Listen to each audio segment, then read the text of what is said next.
thank someone for the gift of life. Oh my God! You have the ultimate team, you know. I do. I have a great team. This is not you. It's not me. Real people, real problems, real life solutions. Investigate TV Plus. Thanks for watching News 12 on your side. Parker's Kitchen is my new daily coffee stop. Gourmet beans are freshly ground for every cup. Get your own cup of great tasting, freshly brewed coffee at Parker's Kitchen. Live from Augusta, you're watching News 12, live at 5. Good evening, I'm Meredith Anderson. 13th Street and Jones Street, they are no strangers to rough roads in recent times. The city announced in October the roads would be closed to install a brick crosswalk. Only 2 months from its completion, and some of those bricks are already coming out of the crosswalk, of course, creating a dangerous situation for the cars driving over it and the people who cross there. Your Kennedy Payne joins us live at 13th and Jones with more from what drivers have to say about the crosswalk's condition. Kennedy.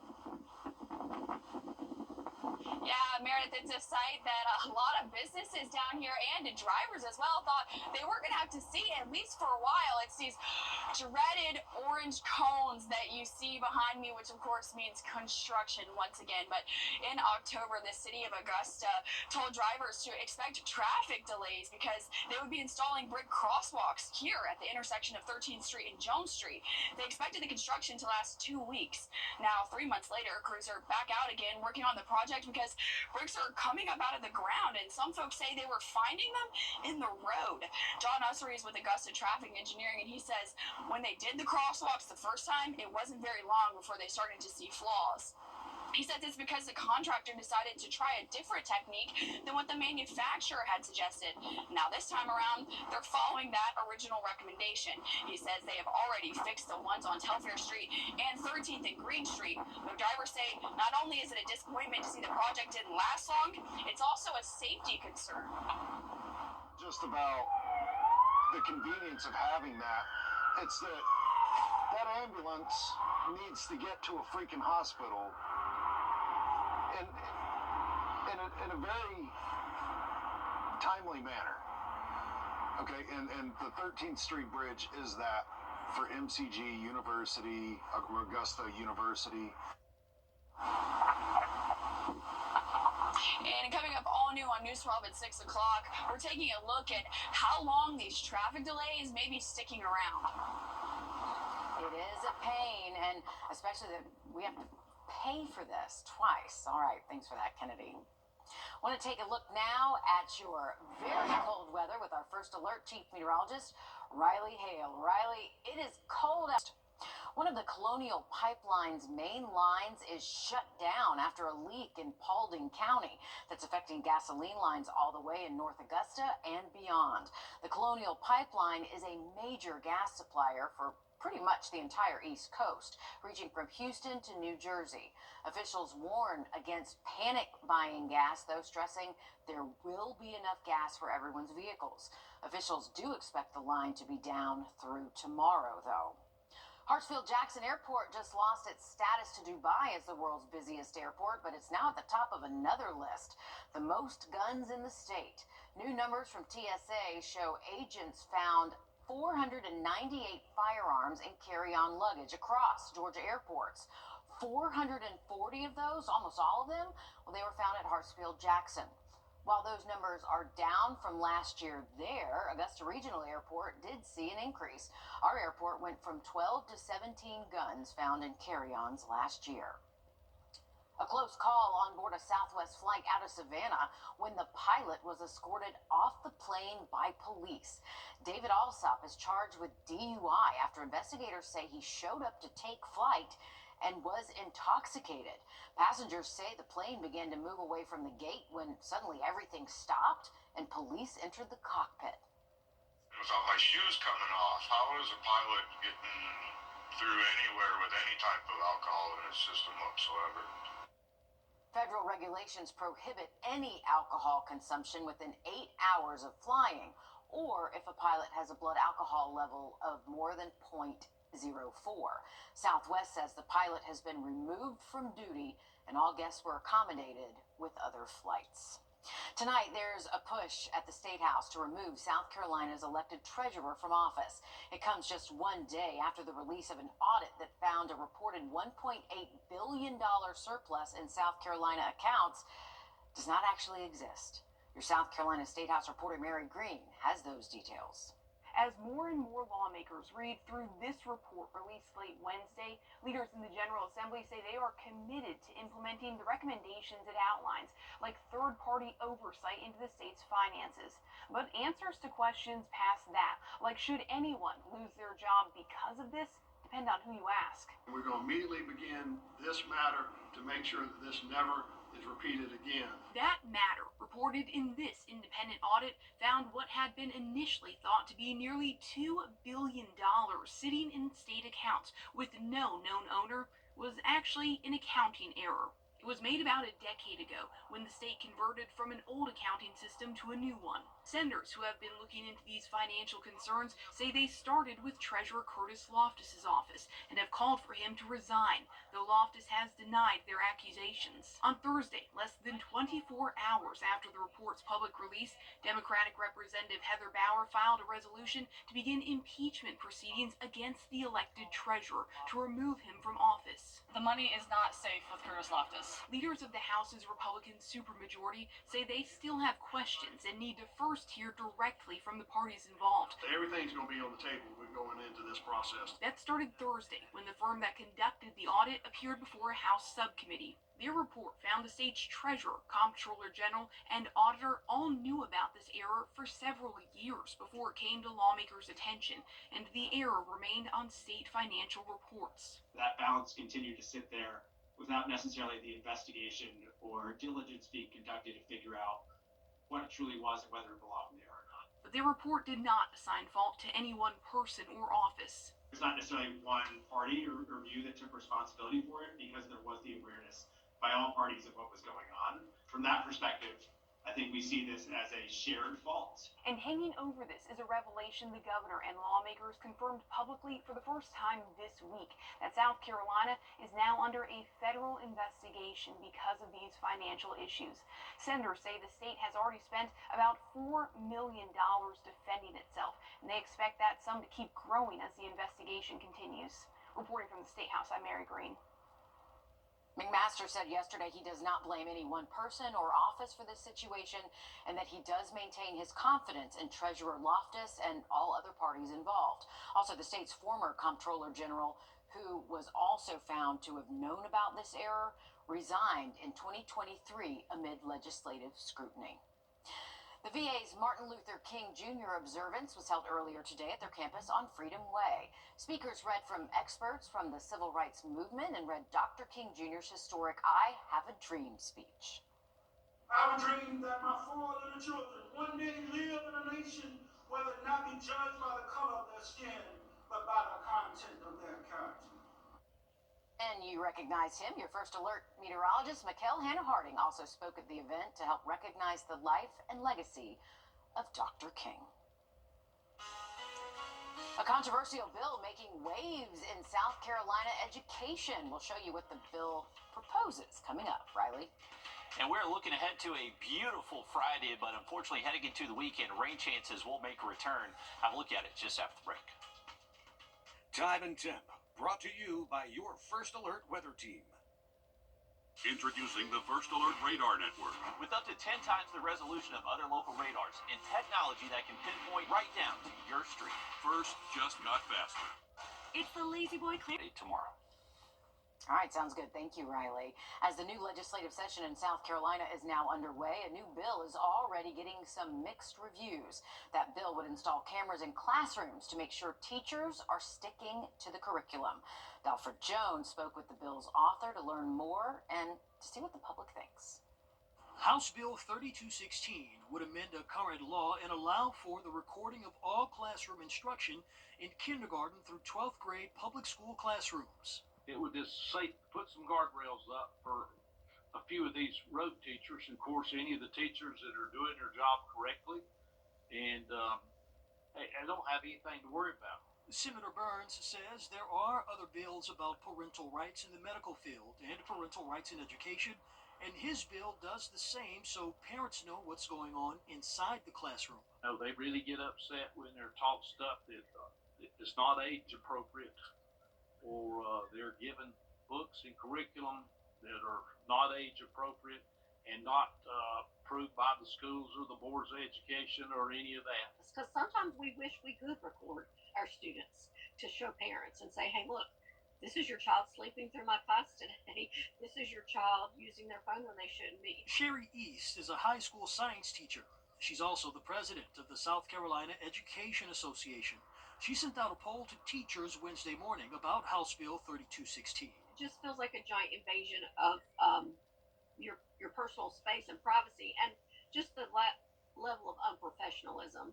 According to the bill, the individual schools are responsible for providing and maintaining the recording equipment, a use of public money East believes can be spent more meaningfully. We already have cameras in the hallways. We already have cameras in, for security purposes, and we're glad about those, but it just seems like an overstep coming into the classroom with them. I think we should have them there, and I think that the reasons they're asking for them are incorrect.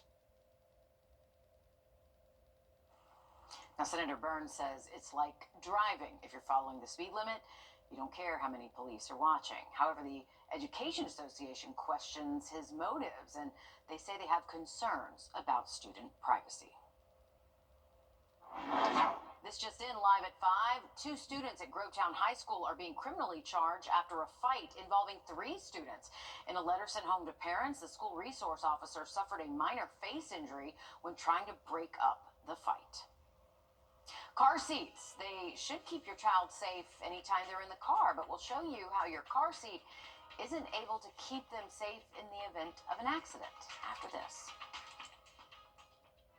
First Alert Radar, powered by Jim Hudson Automotive Group. Well, the initial offer was The safest place for a child in a car is their car seat, but that isn't true once the seats expire or if they don't have the proper protection. Siobhan Bryan looks into the dangers and how you can make sure your child is safe every time you strap them in. Here we go. For Samantha Booth, let's get you buckled. The safety of her children is a priority. All 3 of her kids use this car seat. I never really thought anything of it because we used it for about a year for each kid. I'd never been in a car accident. It was in good shape, and so I just reused it. Just one problem. She didn't know it was expired when she used it for her son Nathaniel. I was, shocked, but also relieved, surprised, oh gosh, I felt really guilty that I'd had my youngest in an expired car seat. Improper use of car seats is pretty common. According to Safe Kids Worldwide, 3 out of 4 car seats are used incorrectly. That includes the use of expired car seats. Many of them are unknowingly bought and sold at garage sales or handed down from family members and friends. In general, we're looking at a 6-year expiration, and that is from the manufacture date, not the purchase date or the date you start using it. You can find the expiration date on the bottom of the car seat. Look for the sticker that has the manufacture date and the do not use after date. Manufacturers put expiration dates on car seats because the plastic they're made of can break down over time. Expired car seats are one thing, but another ongoing issue has officials around the country issuing a warning: counterfeit seats, leaving caregivers unknowingly putting your kids in danger. Counterfeit car seats are made of cheaper, flimsier materials, and they are unable to withstand the crash forces that happen in a crash. Experts said many of the knockoff car seats are bought online and recommend not buying from a third party. They are not federally regulated in the U.S. and are therefore not safe to use for your children. Also, before you spend money on one, zoom in on the product picture to check the labels. All car seats in the U.S. are going to have English and Spanish labels, not just photographs of them. If you already have a car seat, be sure to check the straps and anchoring parts. If there are no lower anchor attachments or a chest clip, it might be counterfeit. Finally, read that label. All federally compliant car seats should say that it conforms to all applicable federal motor vehicle safety standards. If it did not come with a registration card or a car seat manual, that could also be an indicator that it's counterfeit. Some crucial steps to make sure your precious cargo is adequately protected. The National Highway Traffic Safety Administration says one of the major causes for children crash deaths is improper use or installation of a car seat.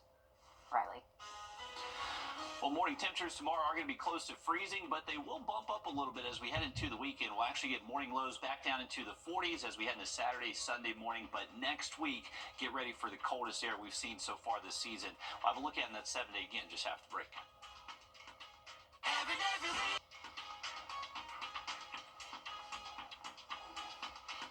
It's the coldest time of year in the CSRA. To stay up to date on anything winter weather to severe weather, download our First Alert weather app to get the most accurate forecast in our area. This is Lines now. A brand new product developed for roof savers claims to be able to strengthen your roof shingles, adding up to 17 years to its lifespan. It's called Renew It 17 with Rock Lock technology, and we put it to the test in a physics lab. 3, 2, 1. Those little rocks you see flying are called granules. Over time, more of those disappear, and the weaker your shingle becomes. The ratio of chemistries that hold it in, that ratio changes, so it gets more brittle, and the granules are not, they don't adhere as much. That's where Renew It 17 with Rock Lock technology comes in. Check out the difference in these two roofs, both 14 years old. Can you hear that difference? Right. Versus... Right, you can really see the difference. Dr. Robert Johnson, a physicist with a doctorate from Oxford, is using a test for shingles trusted by the Underwriters Laboratory. That requires dropping a steel ball from a distance of 20 feet above our sample material and hitting the same location twice in a row. And it has to pass that test 6 times. Drop after drop. That one's good. Shingles treated with a single coat of Renew It 17. This one's definitely passing. Pass the test. When the ball impacts, it hits here. What we look for is on the backside, are there any tears? Tears mean water can damage the wood underneath and cause damage to your property. The test requires us to look at it under a 5x magnification. It's completely dry. The testing even exceeded the developer's expectations. Unlike other companies that offer 5 to 15-year warranties with multiple treatments, Roof Savers offers a 17-year warranty with just one application and one treatment. For more information, call Roof Savers or visit myroofsavers.com. First Alert Radar, powered by Jim Hudson Automotive Group. Help us feed hungry children.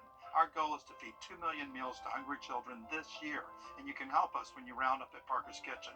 We're going to match 25% of your donation. You're watching News 12 live at 5. Continues.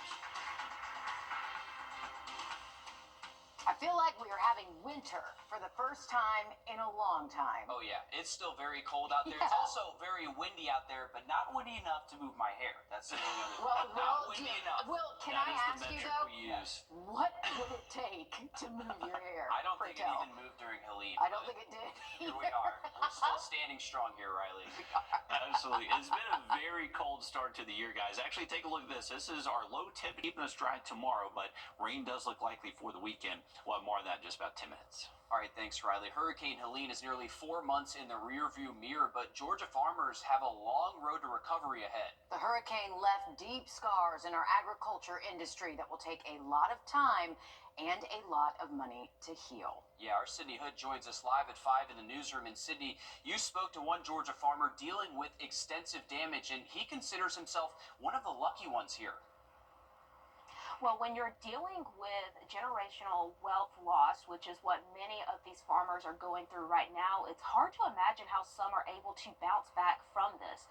These photos you're looking at are from Hillcrest Farms in Deering, and they say the biggest devastation is their fencing. They lost their commodity barn, but within days they were able to start the repairs. Hurricane Helene impacted every crop Georgia farmers produce, according to the Georgia Department of Agriculture, but all the livestock at Hillcrest survived, and that's why they consider themselves one of the lucky ones. Every farmer I've talked to, and us included, you had 2 days of despair. I mean, you were looking around at generational wealth that was gone. A lot of timber loss, because we own a fair amount of timber on the perimeter on our riparian areas, but we had a lot of timber loss that'll never recover. I had a small pecan orchard. It's completely gone. We lost that. And we're going to push on through. My family's been here since 1941. We hope we're here for another 100 years. Financially, Hillcrest lost some money because milk production was down, but because they are one of the few dairies with robotics, those robots kept milking the cows. And as you'll see coming up on News 12 at 6 o'clock, there is still more work to be done before this farm completely recovers. Thank you, Sydney. Some farms, of course, will never be the same after this. Yeah, and I know a lot of our focus has been on Hurricane Helene, but I mean, you look back at Debbie too, where we saw a lot of that flooding. I mean, farmers are still dealing with that too, so a lot to recover from both of the hurricanes that we saw in 2024. Thanks again, Sydney. Well, tonight in North Augusta, city leadership is holding a community engagement meeting to discuss the progress on debris pickup there. Then there will be a public Q&A with the mayor. That's tonight from 6 to 7:30 at the Municipal Center on Georgia Avenue. We will also be there, and of course, we'll let you know what they have to say at that meeting. Georgia Governor Brian Kemp's legislative wishes loom large as he outlined his agenda today during his State of the State address. As your Georgia State House reporter Abby Kasoris explains, Kemp threatened lawmakers, saying if they don't tackle lawsuit reform, he'll call them back for a special session. Georgia Governor Brian Kemp says there's a storm on the horizon endangering Georgia businesses. The danger, he says, frivolous lawsuits and excessive verdicts, millions of dollars driving up insurance costs and driving businesses out of our state. His Excellency, the Honorable Brian P. Kemp, Governor of the State of Georgia, and his Committee of Escorts await entrance to the chamber. Kemp entering the House chamber for his 7th State of the State address, essentially a wish list, light suggestions to state representatives and senators. It's abundantly clear that the status quo isn't working, and a failure to act on meaningful tort reform will continue to put Georgians and their livelihoods in serious jeopardy. The governor invoking Waffle House as an example. He reports the Georgia company's insurance liability has increased more than 200% over the last 5 years. Ben Cowart with the Georgia Retailers Association says increased costs put big and small businesses in jeopardy. Georgia's current premises liability laws are really discouraging investment in the state and hurting our job creation. Democrats not entirely opposed, but they take issue with the speech. They say Kemp had plenty of time to work on this issue, yet there are no bills, no alternatives, and no plan.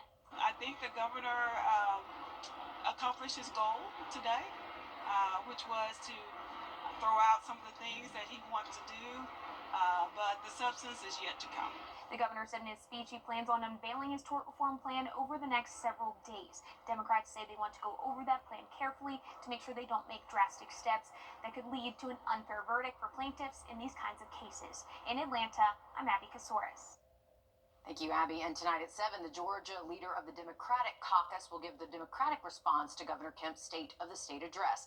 Senator Harold Jones also represents Richmond County. You can watch his response on Georgia Public Broadcasting. And it's unclear whether Georgia Governor Brian Kemp will attend Monday's inauguration of President-elect Donald Trump, but several key South Carolina leaders will. That includes Governor Henry McMaster, Attorney General Alan Wilson, and South Carolina Republican Party Chairman Drew McKissick. Flags in South Carolina will also fly at full staff Monday. This counters President Biden's order for flags to fly at half staff to honor former President Jimmy Carter. Florida and Texas have issued similar orders as well. The day before President-elect Donald Trump's inauguration, President Joe Biden is set to visit South Carolina's Lowcountry. He will make a visit to a Charleston church and attend a private reception at the International African American Museum. This comes as Monday is also Dr. Martin Luther King Jr. Day. Biden has already confirmed he will be in D.C. Monday for the inauguration. Well, 2 young men are killed after a boat overturns in Screven County. The sheriff's office there says that around 12:45 yesterday, emergency services were called after a fishing boat overturned. This was on private property where the victims had permission to be there.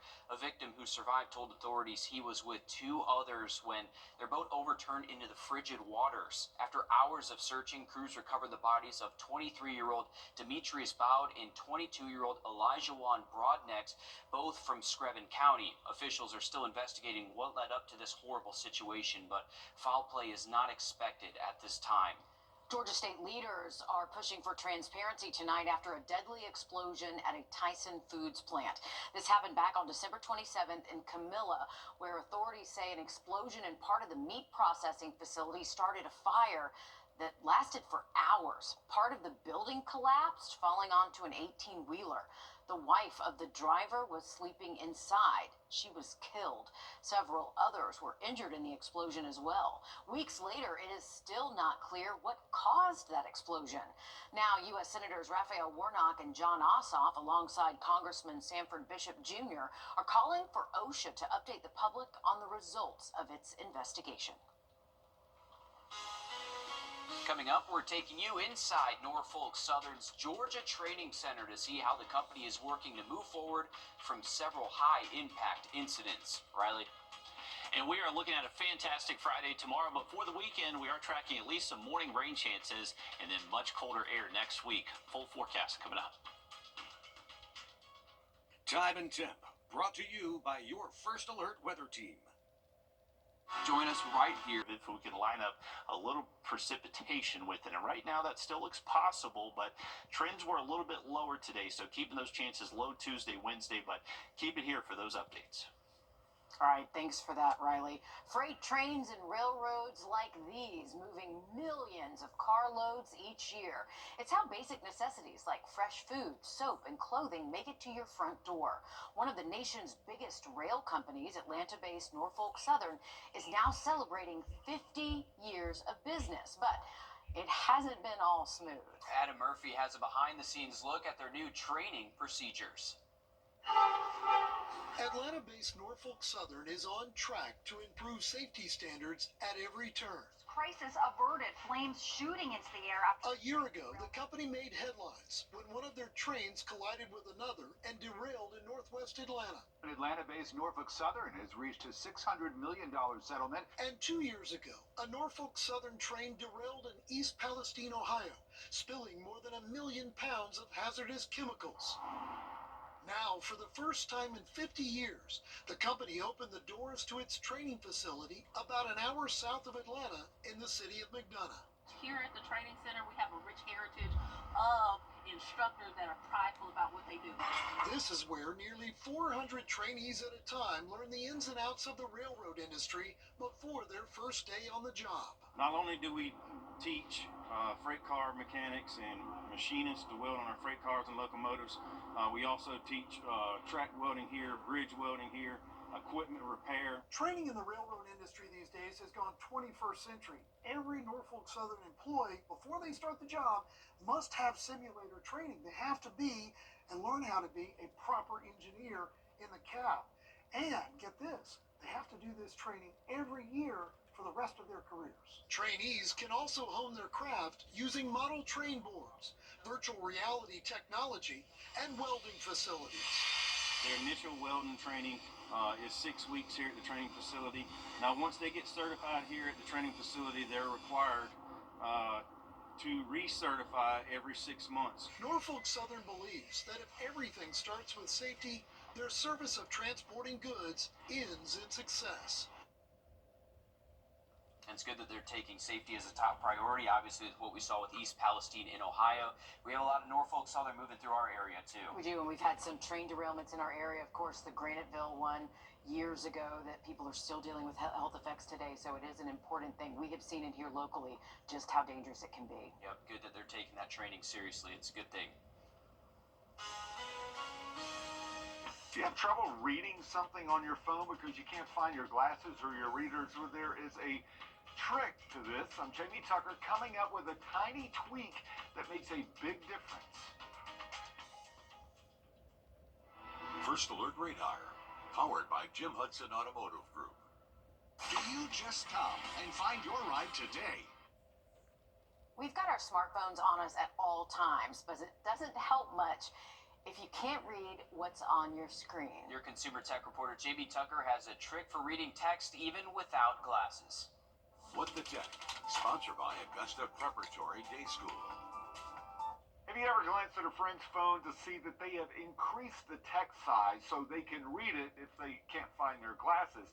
It just tells everyone, I can't see a thing without my readers. Increasing the size of the text certainly is a solution, but it's not exactly the best solution. This is a trick that I just learned, and it makes a huge difference. Rather than increasing the size of the text, there's an option to make text bold. On an iPhone, you'll find it in Settings. Look for, if you have your glasses, display and brightness. Just below the option to change the text size, there's bold text. Toggle it on and look what happens. It works with any apps that support dynamic type. Text messages, email, Facebook, Apple Music, and most others. Even small print is easier to see, and it works with text you write. Letters on the keyboard are easier to see. Compare large print text that a lot of people use to bold print. I think it's a lot better, and it doesn't require scrolling several times just to read a text message. You can do this on most Android devices as well. You'll find the bold option in settings under display and font size and style. Even if you don't need glasses or readers, I found the bold type is easier to read when you're outside and in the sun. And your friends will never suspect that you really need to get some glasses. That's What the Tech. I'm Jamie Tucker. Well, this season, many of our high school basketball teams are navigating a new region, even a new coach. Silver Bluff can count themselves in that mix, Alyssa. Yeah, change can be difficult to navigate through, but here's the deal about Silver Bluff. They have that new coach with experience to guide them through. With former coach Jason Red, now the assistant at Aiken, the Bluff tabbed Carolyn Williams from North Augusta as head coach. Williams spent 6 years at the right hand of Coach Al Young at North Augusta. And North Augusta has competed in 4A throughout the years. This season, Silver Bluff has moved to Lower State Region 4 3A, a class higher than last year's Upper State Region 3 2A. Coach says tackling the hefty non-region schedule preps her new age team for the trials of region play. That's a big adjustment, especially, they've been in 2A for so long, so moving up to 3A has been challenging, but I do think that benefits us a lot. Just early on, we played some tough, hard teams, 4A teams, 3A teams, but I think the challenge helped us better prepare. I think for the longevity of the program, just playing against better experienced teams and more talented teams, it's going to only make us better. What's been rewarding as it is humbling for the new coach. This is a new beginning for Silver Bluff girls basketball, especially on the court. They graduated their starting 5, 3 of which were captains last year. Okay, what was thought of as a season-ending injury is now a possible return for Laney's Jalen Watson. The Chiefs are expected to activate Watson off the injured reserve list just in time for Saturday's divisional round against the Texans. The corner has been out since week 7 after a broken ankle sidelined him. Watson started the first 6 games for the Chiefs. His 6 pass breakups in that time match his career high. We'll be right back after this. Stay with us. Break up with your trust Chief Meteorologist Riley Hale for your first alert. A South Carolina soccer team is helping a young boy's dream come true. The Greenville Triumph signed 7-year-old Camden to a one-match contract, fulfilling his dream of becoming a professional soccer player.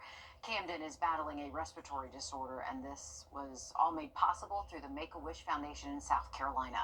Next month, Camden will take part in a media day photo shoot before practicing with the team. Then he'll make his professional debut on Saturday, March 29th. Very important that we recognize people like Camden who are fighting, and they're fighting to be a Triumph player, and they're fighting for everything that they possibly can be to make sure that they're successful. What are you most looking forward to? Scoring a goal. Scoring a goal. The team will even warm up in custom jerseys designed for Camden, which will be auctioned off after the match. How cool was that? Yeah. Look at the big smile on his face when he takes a photo with all the players. That's so cool. You love to see that. Pro soccer player Camden. There we go, and you got to watch out for him there up in Greenville, and I'm sure he's going to have a big name up there, and glad they were able to highlight him. Looking over Wheeler Road and I-20, you can see I-20 westbound starting to back up a little bit between that Wheeler Road and Bel Air exit, so just a heads up for you if you're heading that direction. Temperatures near 50 right now will continue to fall to close to freezing by early tomorrow morning, keeping skies generally clear tonight and tomorrow. Those high temps hitting the upper 50s tomorrow, and then the rain does look likely by Saturday morning, so if you have plans early Saturday, we're expecting high chances for this wave to impact most of the region, I would say between daybreak and up to lunchtime. So plan accordingly for your weekend events. We do look dry Saturday and Sunday afternoon. All right, thanks, Riley. Stick with us. We have more news, weather, and sports coming up after a short break on News 12 at 6 o'clock.